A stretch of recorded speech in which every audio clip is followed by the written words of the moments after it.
Hello everyone, welcome to Study Tube. क्या हाल चाल, कैसे आप सभी। आशा करता हूं आप सभी अच्छे होंगे और स्वागत करता हूं मैं आप सभी का आपके इस यूट्यूब चैनल पे। 8 दिसंबर को जो दूसरा शिफ्ट हुआ था 2025 में रेलवे ग्रुप डी एग्जाम का, इसमें पूछे गए साइंस के 25 प्रश्नों को हम लोग कवर करने जा रहे हैं। इस सीरीज के अंदर आने वाले हर वीडियो का पीडीएफ आपको मिलेगा हमारे ऐप के ऊपर।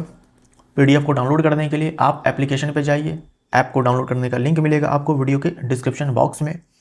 यहाँ जाना, फ्री स्टडी मटेरियल वाले सेक्शन में आपको सारे पीडीएफ इसी में दिखेंगे। अब चलिए हम लोग प्रश्नों को करना शुरू करते हैं। निम्नलिखित में से कौन सी अधातु कमरे के तापमान पर द्रव अवस्था में पाई जाती है।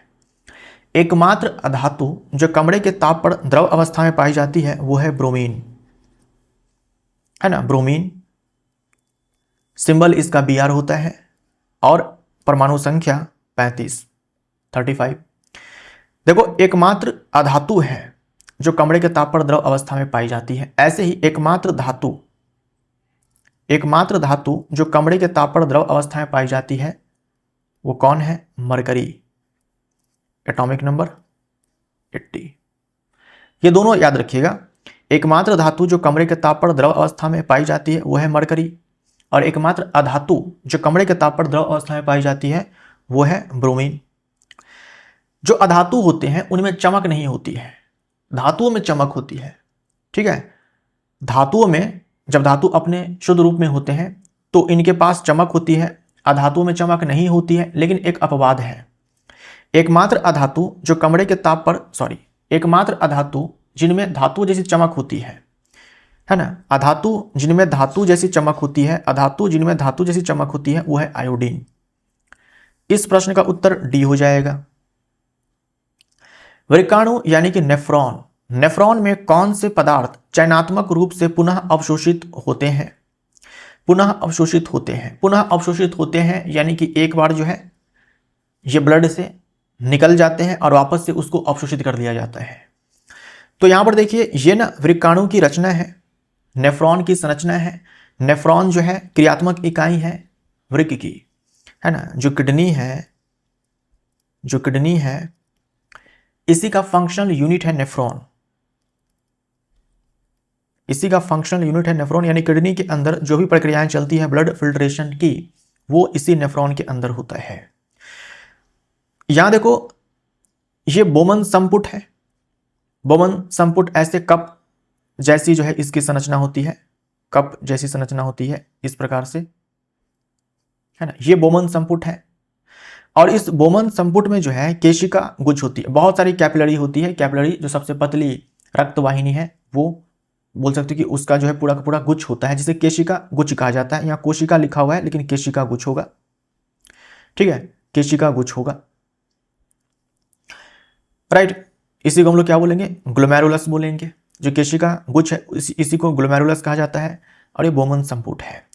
तो ये पूरी संरचना जो है नेफ्रॉन की है, जो किडनी के भीतर है।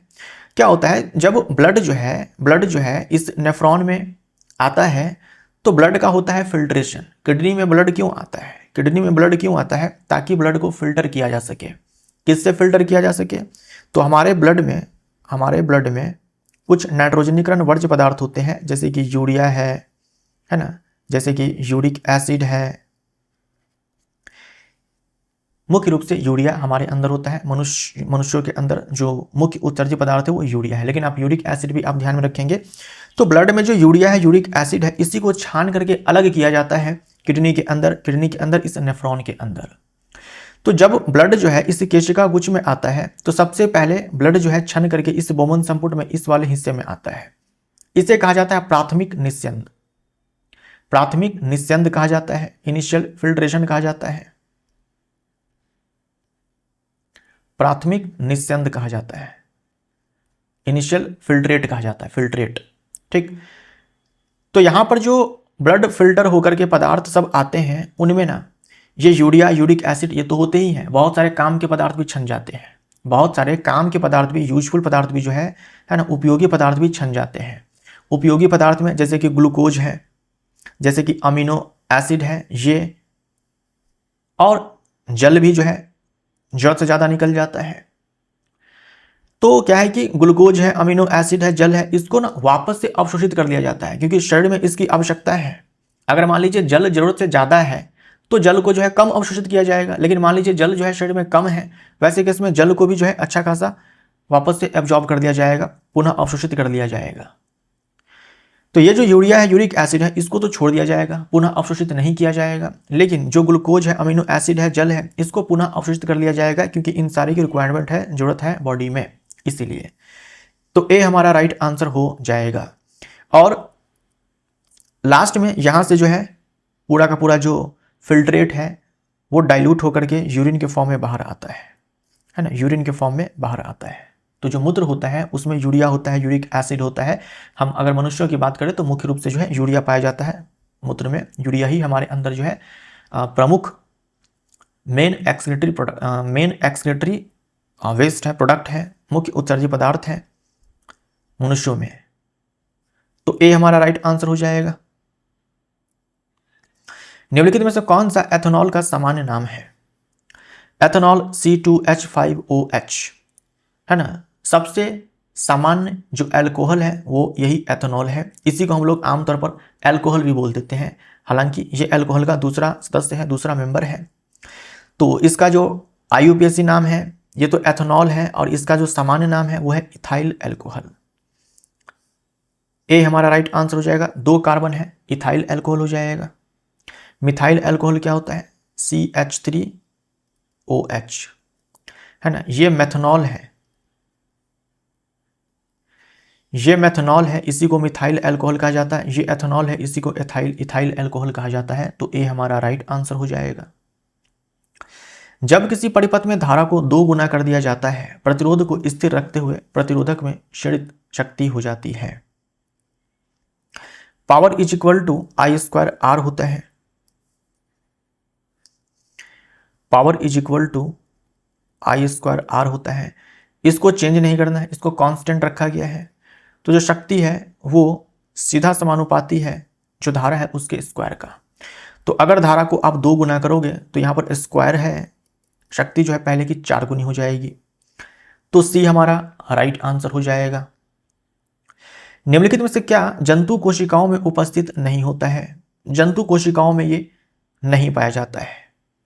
देखो, प्लाज्मा झिल्ली तो सारी ही कोशिकाओं में पाए जाते हैं, चाहे वो जंतु हो चाहे किसी और जीव की क्यों ना हो। साइटोप्लाज्म आपको सारे में मिल जाएंगे। न्यूक्लियस जो है ज़्यादातर में देखने को मिलते हैं, कुछ में नहीं भी देखने को मिल सकते हैं। क्लोरोप्लास्ट जो है आपको नहीं मिलेगा जंतु कोशिका में। क्लोरोप्लास्ट जो है ये पादप कोशिका में पाया जाता है ना, ये पादप कोशिका में पाया जाता है ना, पादपों में। ए हमारा राइट आंसर हो जाएगा। क्लोरोप्लास्ट के ही अंदर जो है फोटोसिंथेसिस होता है, और फोटोसिंथेसिस करने का काम जो है वो प्लांट्स का होता है। स्कूल कैंपस की सफाई करते समय विद्यार्थी को जैव निम्नीकरणीय अपशिष्ट को पृथक करने के लिए, अलग करने के लिए कहा जाता है। निम्नलिखित में से किसे जैव निम्नीकरणीय बिन में डाला जाना चाहिए? है ना, एक बिन है यानी कि डस्टबिन है। इस डस्टबिन में ना जैव निम्नीकरणीय पदार्थ को डालना है। बताओ इनमें से कौन से पदार्थ डाले जाएंगे? तो जैव निम्नीकरणीय पदार्थ अंग्रेजी में बोलते हैं बायोडिग्रेडेबल सबस्टांस, है ना, बायोडिग्रेडेबल वेस्ट। ऐसे वेस्ट जिनका अपघटन सूक्ष्मजीव आसानी से कर देंगे अपने एंजाइम की मदद से। सूक्ष्मजीव है ना, सूक्ष्मजीव, इसमें आपके बैक्टीरिया आ जाएंगे जो अपघटक बैक्टीरिया होते हैं, और इसमें आपके जो है कवक आ जाएंगे। तो मुख्य रूप से जो कवक होते हैं और जो जीवाणु होते हैं वही अपघटक होते हैं जो जैव निम्नीकरणीय पदार्थों का अपघटन करते हैं। ठीक है, तो जो भी पदार्थ हमें पौधों से और जंतुओं से प्राप्त होते हैं वो हमारे जैव निम्नीकरणीय होते हैं। तो लकड़ी की पेंसिल की छीलन, लकड़ी की पेंसिल की छीलन जो है वो लकड़ी ही है जो प्लांट से हमें मिला है। तो धीरे धीरे जो है वो लकड़ी जो है, जो छीलन है वो सड़ने लगेगा, और उसका अपघटन जो है सूक्ष्मजीव जो कवक है वो आसानी से कर देंगे। कांच की बोतल है, पॉलीथीन बैग है, और क्रश किया हुआ कोल्ड ड्रिंक कैन है, इन सारे का अपघटन जो है सूक्ष्मजीव नहीं कर पाएंगे, यानी अपघटक नहीं कर पाएंगे। कवक है, जीवाणु है, अपने एंजाइम की मदद से इन सारे को नहीं तोड़ पाएंगे, नष्ट नहीं कर पाएंगे। तो इन सारे को डाला जाएगा। क्या लिखा है? हाँ नहीं, जैव निम्नकरणीय बिन में डाला जाना चाहिए, तो ए हमारा राइट आंसर हो जाएगा, इसको डाला जाएगा, इसमें इन सारे को नहीं डाला जाएगा। एक प्रकाश सघन माध्यम ए से विरल माध्यम बी की ओर यात्रा कर रहा है। माध्यम ए के सापेक्ष माध्यम बी के अपवर्तनांक की इकाई क्या होगी? माध्यम बी का अपवर्तनांक चाहिए माध्यम ए के सापेक्ष। अब बताओ, जो अपवर्तनांक है ये तो यूनिटलेस है ना, मात्रकहीन है, ये तो मात्रकहीन राशि है, तो ऊपर में भी मात्रक नहीं आएगा, नीचे भी मात्रक नहीं आएगा, तो ये पूरा का पूरा जो रेशियो है ये भी मात्रकहीन हो जाएगा, तो कोई इकाई नहीं, डी हमारा राइट आंसर हो जाएगा। मानव नर गुणसूत्र का निम्नलिखित में से कौन सा युग्म आमतौर पर बेमेल होता है ना, बेमेल होता है।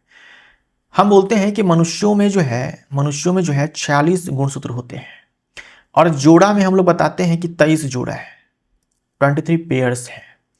अब देखो, ह्यूमन की बात हम लोग कर रहे हैं, मनुष्यों की बात कर रहे हैं। सच तो यह है कि मनुष्यों में भी जो है 23 जोड़ा जो है आपको महिलाओं में देखने को मिलेगा, है ना, महिलाओं में देखने को मिलेगा। देखो महिलाओं में क्या है कि 22 जोड़ा जो है अलिंग गुणसूत्र है, 22 पेयर्स, और उसके बाद XX, तो ये तो जोड़े में है ही। देखो ये भी दोनों एक समान है, XX है, ये भी जोड़े में है, तो कुल मिलाकर यहाँ पर 23 पेयर बन जाते हैं। अगर हम पुरुषों की बात करते हैं तो इसमें 22 पेयर तो बन जाता है, लेकिन जो लिंग गुणसूत्र है उसका पेयर नहीं बन पाता है, एक X है तो दूसरा Y है, इसका पेयर जो है वो नहीं बन पाता है। तो कहने को हम बोलते हैं कि मनुष्यों में 23 जोड़ा जो है गुणसूत्र है, लेकिन ये 23 जोड़ा जो है आपको महिलाओं में तो बिल्कुल देखने को मिलेगा, लेकिन पुरुषों के केस में जो है 22 जोड़ा स्पष्ट है, लेकिन जो 23वां जोड़ा है जो कि लिंग गुणसूत्र का जोड़ा है वो परफेक्ट जो है वो पेयर नहीं है, परफेक्ट पेयर नहीं है, ठीक है, परफेक्ट पेयर नहीं है। तो क्या बोलेंगे, आमतौर पर बेमेल होता है तो लिंग गुणसूत्र, सी हमारा राइट आंसर हो जाएगा। विद्युत धारा के कारण किसी चालक में उत्पन्न ऊष्मा को क्या कहते हैं? तो जब किसी तार से धारा प्रवाहित होती है, तार गर्म हो जाता है, इसे कहा जाता है विद्युत धारा का ऊष्मीय प्रभाव, या इसी को जूल का तापन कहते हैं। डी हमारा राइट आंसर हो जाएगा, डी हमारा राइट आंसर हो जाएगा।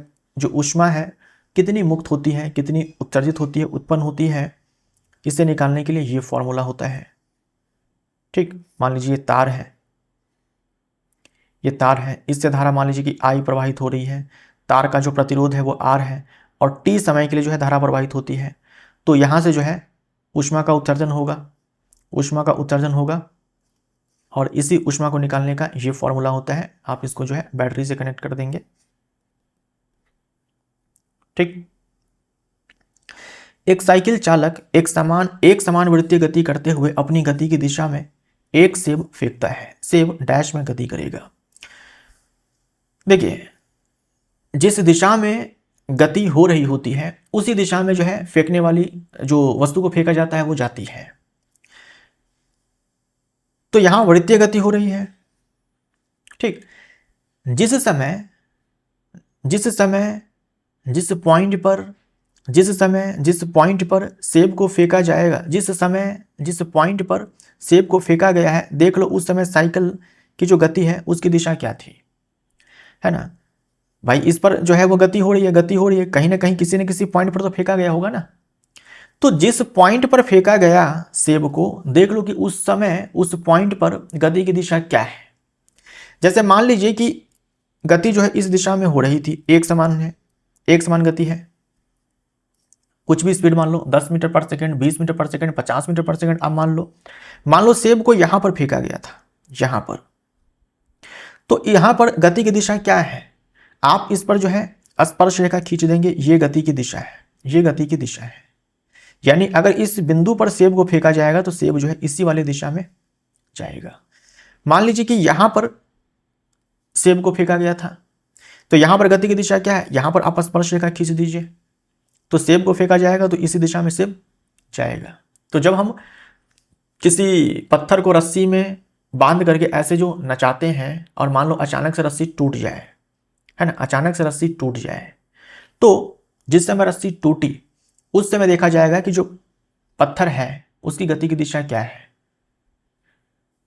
तो यहां पर कॉन्सेप्ट ये होता है कि अगर रस्सी अचानक से टूट जाए तो जो पत्थर है वो सीधी रेखा में जाती है ना, स्पर्श रेखा के अनुदिश। देखना होगा कि जब जो रस्सी वो टूटी है उस समय पत्थर किस पॉइंट पे था, है ना, उस पॉइंट पर आप स्पर्श रेखा खींच दो, पत्थर उसी दिशा में जाएगा। और सेम कॉन्सेप्ट जो है यहां पर लगेगा। तो बोलेंगे उस बिंदु पर वृत्तीय पथ के स्पर्श रेखीय पथ, बी हमारा राइट आंसर हो जाएगा। सूक्ष्मदर्शी से देखने पर प्रत्येक कोशिका में इनमें से कौन सी आकृति दिखाई देती है। कोई सी भी कोशिका क्यों ना हो, किसी भी जीव की कोशिका क्यों ना हो, उसमें कोशिका झिल्ली तो निश्चित ही पाई जाएगी। बिना कोशिका झिल्ली की तो कोशिका होती ही नहीं है। बिना कोशिका झिल्ली की कोशिका होती ही नहीं है। कोशिका झिल्ली तो निश्चित ही होनी है। डी हमारा राइट आंसर हो जाएगा। ठीक है। बोर के परमाणु मॉडल के अनुसार परमाणु में इलेक्ट्रॉन, अब देखो जो बोर का परमाणु मॉडल है ये आपको याद हो जाना चाहिए, मैंने आपको कई बार बता रखा है। बोर ने क्या कहा था, बोर का जो परमाणु मॉडल है वो एप्लीकेबल है ऐसे परमाणु के लिए जिनमें एक इलेक्ट्रॉन होते हैं, है ना। सिंगल इलेक्ट्रॉन एटम जो होता है ना, सिंगल इलेक्ट्रॉन एटम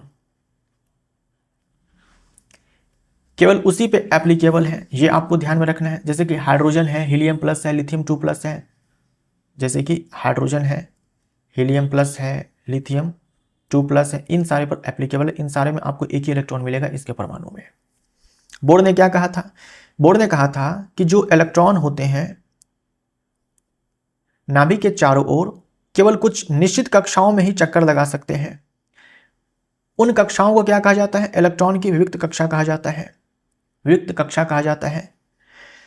जब इलेक्ट्रॉन इस विविक्त कक्षा में चक्कर लगाते हैं, घूमते हैं, तो ऊर्जा का विकिरण नहीं होता है, इसीलिए इलेक्ट्रॉन घूमते रहते हैं, उसकी ऊर्जा जो है नहीं घटती है।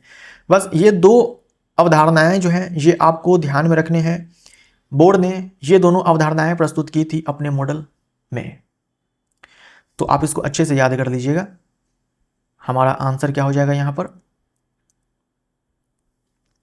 स्थिर वृत्तीय कक्षाओं में घूमते हैं, है ना। यहां पर स्थिर का मतलब निश्चित है, एक निश्चित कक्षा में जो है, निश्चित कक्षाओं में इलेक्ट्रॉन चक्कर लगाते हैं और इन कक्षाओं में रहते हुए ऊर्जा का विकिरण नहीं करते हैं। तो बी हमारा राइट आंसर हो जाएगा, बी हमारा राइट आंसर। निम्नलिखित में से कौन सी धातु अपनी निम्न अभिक्रियाशील के कारण प्रकृति में मुक्त अवस्था में पाए जाते हैं, पाए जाने की संभावना अधिक, पाए जाने की सबसे अधिक संभावना रखती है। देखो ये सारे जो धातु हैं जो रिएक्टिविटी सीरीज में ऊपर आते हैं ये ज़्यादा रिएक्टिव होते हैं, ये कभी भी मुक्त अवस्था में नहीं पाए जाते हैं। जिंक है, आयरन है, लेड है, ये सब भी जो है मुक्त अवस्था में यूजुअली नहीं पाए जाते हैं। ये जो कॉपर है, सिल्वर है, गोल्ड है, प्लेटिनम है, ये आपके मुक्त अवस्था में पाए जा सकते हैं। तो सबसे ज़्यादा संभावना किसकी है पाए जाने की, सबसे ज़्यादा संभावना तो रिएक्टिविटी श्रेणी में सबसे नीचे है। इस सक्रियता श्रेणी में जो सबसे नीचे है उसकी पाए जाने की संभावना जो है सबसे अधिक है। तो इसमें देखो गोल्ड है क्या ऑप्शन में, हाँ गोल्ड है, ए हमारा राइट आंसर हो जाएगा। गोल्ड से भी ज़्यादा संभावना किसकी है, प्लेटिनम की, लेकिन प्लेटिनम जो है आपको रिएक्टिविटी सीरीज में दिया नहीं है, तो प्लेटिनम कम चांस है कि आपके एग्जाम में आएगा, इन्हीं में से आएगा गोल्ड तक। एक वस्तु को u वेग से ऊर्ध्वाधर ऊपर की ओर फेंका जाता है, गुरुत्वाकर्षण के प्रभाव में त्वरण डैश, ऊर्ध्वाधर ऊपर की ओर फेंका जाता है। देखो आप वस्तु को चाहे ऊपर फेंकिए चाहे नीचे फेंकिए, आप वस्तु को चाहे ऊपर फेंकिए चाहे नीचे फेंकिए, मान लो कि आपने वस्तु को ऊपर की ओर फेंका, उस समय भी जो त्वरण की दिशा है वो नीचे की ओर ही होगी, और जब वस्तु नीचे की ओर आ रही होती है उस समय भी त्वरण की दिशा नीचे की ओर ही होती है। तो चाहे वस्तु ऊपर जाए चाहे नीचे आए, त्वरण की दिशा जो है हमेशा पृथ्वी के केंद्र की ओर, त्वरण यानी कि गुरुत्वाकर्षण की बात यहाँ पर हो रही है, तो गुरुत्वाकर्षण की जो त्वरण है वो केंद्र की ओर होगी। तो हम क्या बोलेंगे, यहाँ पर जो है वस्तु को ऊर्ध्वाधर रूप से ऊपर की ओर फेंका गया है, त्वरण जो है गति की दिशा के विपरीत कार्य करता है, ए हमारा राइट आंसर हो जाएगा। इस वाले केस में देखो गति की जो दिशा है और त्वरण की जो दिशा है ना, जो गति की दिशा है वस्तु को जो फेंका गया उसकी जो दिशा है और जो त्वरण की दिशा है विपरीत है। इस वाले केस में क्या है कि एक समान है, क्योंकि यहाँ पर त्वरण की दिशा विपरीत है गति की, तो इसीलिए यहाँ पर वेग जो है धीरे धीरे घटता है, और इस वाले केस में वेग लगातार बढ़ता है, क्योंकि त्वरण की दिशा जो है वही है जो गति की दिशा है। ए हमारा राइट आंसर हो जाएगा। एक रेलगाड़ी सीधी पटरी पर 54 किलोमीटर पर आवर की चाल से चल रही है, यह 150 मीटर चलने के बाद रुक जाती है। यानी पहले जो है इस वाली चाल से चल रही थी रेलगाड़ी, इतना डिस्टेंस कवर करने के बाद ये S है, इतना डिस्टेंस कवर करने के बाद जो है ये रुक जाती है, ये रुक जाती है, यानी v इसका 0 हो जाता है। आपसे जो है त्वरण पूछा गया है, इन चारों में क्या रिलेशन है? तो आपके पास है गति का तीसरा समीकरण v² minus u² is equal to 2as। v का मान 0 हो जाएगा, 0 का स्क्वायर, ये u का मान कितना हो जाएगा, SI मात्रक में आप डालिएगा तो 54 को आप कन्वर्ट 54 किलोमीटर पर आवर है ना, इसको SI मात्रक में कन्वर्ट कर दो आप, तो 18 × 54 हो जाएगा 15 मीटर पर सेकेंड, 15 मीटर पर सेकेंड। तो ये 15 का स्क्वायर हो जाएगा बराबर 2 गुने में त्वरण अपने को चाहिए, और यहाँ पर 150 मीटर हम इसको लिखेंगे। यहाँ से a का मान निकालो आप, 0.75 मीटर पर सेकेंड स्क्वायर आएगा। बी ऑप्शन राइट आंसर हो जाएगा।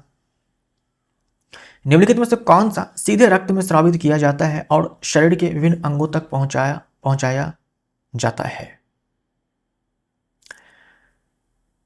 देखिए, जो हार्मोन होते हैं बनते कहीं और है और ये अपना काम कहीं और करते हैं, है ना। बनते कहीं और है, काम ये अपना कहीं और करते हैं। बनेंगे यहाँ, काम इनको यहाँ करना है। तो यहाँ से यहाँ तक ये हार्मोन कैसे आएगा? ब्लड के थ्रू आएगा। ब्लड के थ्रू आएगा तो जो अंतःस्रावी ग्रंथि होती है, जो उसका स्राव होता है, उसे हार्मोन कहा जाता है। और अंतःस्रावी ग्रंथि अपने स्राव को यानी कि अपने हार्मोन को ब्लड में छोड़ देती है। फिर वो ब्लड के थ्रू जो है जहाँ जाकर के उसको काम करना है, एक्शन करना है, वहाँ पर वो हार्मोन चला जाता है।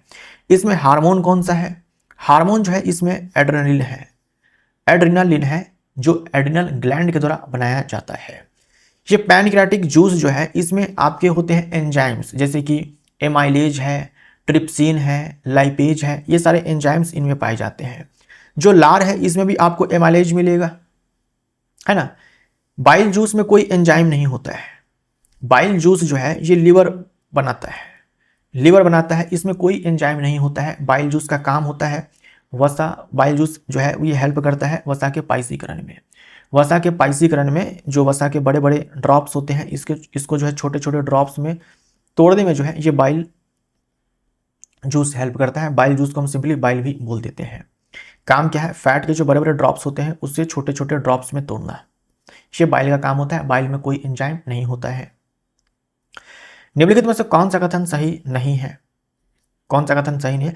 प्रबलता आयाम पर निर्भर करती है, सही है। आयाम बढ़ने से प्रबलता बढ़ती है, आयाम घटने से प्रबलता घटती है। ध्वनि जितनी ऊंची है, तेज है, यानी कि आयाम जो है उतना ही ज्यादा है। और ध्वनि जो है जितनी सॉफ्ट है, कम है, यानी आयाम उसका उतना ही कम है। प्रबलता जो है आवृत्ति पर निर्भर करती है, तो नहीं, आवृत्ति पर निर्भर करती है तारत्व, है ना, तारत्व। डी हमारा राइट आंसर। कार्बन डाइऑक्साइड का आणविक द्रव्यमान क्या है? तो इसके लिए कार्बन डाइऑक्साइड का फॉर्मूला सबसे पहले आपको पता होना चाहिए। यहां देखो, कार्बन का जो परमाणु द्रव्यमान है वो है 12, और कार्बन का मात्र एक ही परमाणु है यहां पर, प्लस। यहां देखो, ऑक्सीजन के 2 परमाणु हैं और ऑक्सीजन का परमाणु द्रव्यमान 16 होता है। तो ये 12 प्लस 32, ये हो जाएगा 44, है ना, 44 यू। B option right answer. निम्नलिखित में से कौन सा कथन पदार्थ के कणों के निरंतर संचलन को सही ढंग से समझाता है? पदार्थ के जो कण होते हैं वो निरंतर गतिशील होते हैं, है ना। पदार्थ के कण जो होते हैं निरंतर गतिशील होते हैं, तो इसे सही ढंग से समझाता है इन 4 में से कौन? पदार्थ के कण इतने भारी होते हैं कि वो हिल नहीं सकते। ठोस के कण कंपन करते हैं, गैस और द्रव के कण जो है आसानी से स्वतंत्र रूप से गति करते हैं एक स्थान से दूसरे स्थान तक। यानी कि जो भी पदार्थ हैं उनके जो कण होते हैं वो निरंतर गतिशील होते हैं। पदार्थ के कण तब तक स्थिर रहते हैं जब तक उन पर बल ना लगाया जाए, ऐसा कुछ नहीं होता है। पदार्थ के कण अपनी गतिज ऊर्जा के कारण निरंतर गतिशील रहते हैं, सीधी सी बात है। गतिशील है यानी कि गतिज ऊर्जा है, ये सही है। पदार्थ के कण केवल गैसों में ही संचलन करते हैं, ठोस या द्रव में संचलन नहीं करते हैं, तो ये गलत हो जाएगा। सारे पदार्थ में पदार्थ के कण जो होते हैं, जो भी पदार्थ होते हैं उनमें जो उनके कण होते हैं गतिशील होते हैं, चाहे वो ठोस हो, द्रव हो, गैस हो। किसी पिंड की स्थितिज ऊर्जा यानी कि पोटेंशियल एनर्जी किस पर निर्भर करती है? तो पोटेंशियल एनर्जी का फॉर्मूला ये होता है द्रव्यमान और ऊंचाई पर बोल सकते हैं। सी हमारा राइट आंसर। स्वपरागन की तुलना में परपरागन का प्राथमिक लाभ क्या है? अब देखो, स्वपरागन मतलब एक ही प्लांट के अंदर परागन हो जाएगा, एक ही प्लांट के अंदर, है ना, सेम प्लांट के अंदर। परपरागन यानी कि दो प्लांट के अंदर, दो प्लांट का रोल इसमें होगा। परपरागन क्या होता है? एक प्लांट से जो परागन है वो दूसरे प्लांट पे आएगा। स्वपरागन क्या होगा कि एक ही प्लांट का फ्लावर है और उसमें परागन होता है। अब इसमें ऐसा भी हो सकता है कि प्लांट के अंदर जो एक फ्लावर है वो बाइसेक्सुअल है, भाई एक फ्लावर के ही अंदर जो है ये परागन हो जाए, या फिर एक प्लांट के अलग अलग फ्लावर में ये परागन हो जाए, है ना, एक ही प्लांट के अलग अलग पुष्प में ये परागन हो जाए, या फिर एक प्लांट के अंदर जो एक पुष्प होगा, एक पुष्प के ही अंदर जो है ये परागन हो जाए, तो स्वपरागन हो जाएगा। तो जहां दो अलग अलग जनकों का योगदान होता है निषेचन में, वहां पर जो है आनुवांशिक विविधताएं ज्यादा आती है, आनुवांशिक विविधताएं ज्यादा आती है। होगा लैंगिक जनन ही, लेकिन यहाँ पर परागन जो है इस वाले में दो अलग अलग प्लांट के योगदान के कारण होता है। भाई एक प्लांट है, दूसरा प्लांट है, एक से पोलन जो है दूसरे पर जाएगा। इस वाले में क्या है कि या तो एक ही फ्लावर के अंदर जो है पोलिनेशन हो जाएगा, या फिर एक प्लांट के दो फ्लावर के बीच पोलिनेशन होगा, तो ये कहलाएगा भाई स्वपरागन। यहाँ पर दो अलग अलग प्लांट्स होते हैं, तो जहाँ दो जनक शामिल हो गए वहाँ जो आनुवांशिक विविधताएं होती हैं वो ज़्यादा होती है, और आनुवांशिक विविधताएं जो है वो जरूरी है, जीवित रहने की संभावना जो है इससे बढ़ जाती है। ये हमारा राइट आंसर हो जाएगा। इसके बारे में हम लोग बहुत बार बात कर चुके हैं इस सीरीज के अंदर कि आनुवांशिक विविधता आने से क्या बेनिफिट मिलता है। निम्नलिखित में से कौन सा यौगिक शुष्क बुझे चूने पर क्लोरीन की क्रिया द्वारा निर्मित होता है? शुष्क बुझा हुआ चूना है, शुष्क बुझे हुए चूने से क्लोरीन गैस प्रवाहित करने से, शुष्क बुझे हुए चूने पर क्लोरीन गैस प्रवाहित करने से ब्लीचिंग पाउडर बनता है, विरंजक चूर्ण बनता है। ये ब्लीचिंग पाउडर बनता है, ये हमारा राइट आंसर हो जाएगा। इसका फॉर्मूला CaOCl2, वॉशिंग सोडा, धावन सोडा, NaHCO3.10H2O। अच्छा, ब्लीचिंग सोडा लिखा हुआ है, गलत हो जाएगा, ये ब्लीचिंग पाउडर होता है, ब्लीचिंग सोडा नहीं होता है, पाउडर होता है। CaOCl2, तो ऑप्शन जो है हमारा यहाँ पर सी हो जाएगा। कॉमन सॉल्ट, साधारण नमक सोडियम क्लोराइड को कहा जाता है। जब कोई अम्ल किसी धातु हाइड्रोजन कार्बोनेट के साथ अभिक्रिया करता है तो किन उत्पादों का निर्माण होता है? बहुत बार मैं आपको बता चुका हूं इस सीरीज के अंदर, रट जाना चाहिए आपको। जब अम्ल की अभिक्रिया धातु कार्बोनेट या फिर धातु हाइड्रोजन कार्बोनेट के साथ होती है, जब अम्ल की अभिक्रिया धातु कार्बोनेट के साथ या फिर धातु हाइड्रोजन कार्बोनेट के साथ होती है तो तीन उत्पाद बनते हैं, लवण बनते हैं, जल और कार्बन डाइऑक्साइड बनते हैं, है ना। लवण बनेगा और जल और कार्बन डाइऑक्साइड बनेगा। कार्बन डाइऑक्साइड का इस्तेमाल आग बुझाने में किया जाता है और कार्बन डाइऑक्साइड गैस प्रवाहित करने से चूना पानी दूधिया हो जाता है। एक कार चालक घर पर अवतल दर्पण का उपयोग शेविंग दर्पण के रूप में करता है। यदि उसका चेहरा दर्पण के पास रखा जाए तो प्रतिबिंब कैसा बनेगा? अब एक इंसान जो है शेविंग दर्पण के रूप में अवतल दर्पण का इस्तेमाल करता है, तो शेविंग दर्पण में अपना वो मुंडी देखेगा, अपना मुंडी जो वो देखेगा तो वो सीधा देखेगा, वो थोड़ी चाहेगा कि जो मेरा चेहरा है वो उल्टा नजर आए। अवतल दर्पण में ज्यादातर प्रतिबिंब जो है वो वास्तविक और उल्टा बनता है, ज्यादातर जो प्रतिबिंब है वो वास्तविक और उल्टा बनता है। एक ही केस है जब आभासी और सीधा बनता है, वो है जब अवतल दर्पण के सामने प्रतिबिंब को फोकस के भीतर रखा जाता है। तो ये जो व्यक्ति है जिसने अवतल दर्पण का इस्तेमाल कर रहा है शेविंग दर्पण के रूप में, वो अपना जो मुंडी है वो सीधा देखना चाहेगा, तो अपने मुंडी को जो है इतना पास लेकर के जाएगा अवतल दर्पण के सामने कि वो फोकस के भीतर उसका मुंडी चला जाए, ठीक है। और जब ऐसा होता है तो आभासी और सीधा प्रतिबिंब बनता है और साथ में बड़ा बनता है, आभासी सीधा और बड़ा बनता है। उल्टा चेहरा थोड़ी देखेगा, शेविंग कर रहा है, उल्टा चेहरा थोड़ी देखना है उसको, सीधा देखना है। तो सीधा में बड़ा प्रतिबिंब जो है बनाता है अवतल दर्पण। और जैसे अपनी मुंडी को पीछे लेकर के जाएगा दर्पण से, मुंडी उल्टा जो है मुंडी जो है उल्टा हो जाएगा, है ना। जैसे से हम इस अवतल दर्पण से दूरी बढ़ाएंगे वस्तु की, वैसे वैसे जो प्रतिबिंब है वो उल्टा बनेगा। तो अगर व्यक्ति दर्पण से अपने फेस को अगर दूर लेकर के जाएगा तो फिर जो उसका चेहरा है वो ऐसे उल्टा नजर आएगा। परिपक्व होने पर एक जीव छोटे छोटे टुकड़ों में टूट जाता है, अपने आप ही टूट जाता है, अपने आप ही टूट जाता है। तो ये स्पैरोगैरा में होता है। स्पैरोगैरा जो है अपने आप एक हरा शैवाल है। जब स्पैरोगैरा जो है परिपक्व होता है तो ये अपने आप ही छोटे छोटे टुकड़ों में टूट जाता है, अपने आप ही छोटे छोटे टुकड़ों में टूट जाता है मैच्योर होने के बाद। तो इसे हम लोग फ्रेगमेंटेशन कहते हैं। सी हमारा राइट आंसर हो जाएगा, सी राइट आंसर हो जाएगा। ठीक, तो दोस्तों यहां पर ये वीडियो समाप्त होता है। अब हम लोग मिलते हैं अगले वीडियो में। Thank you so much.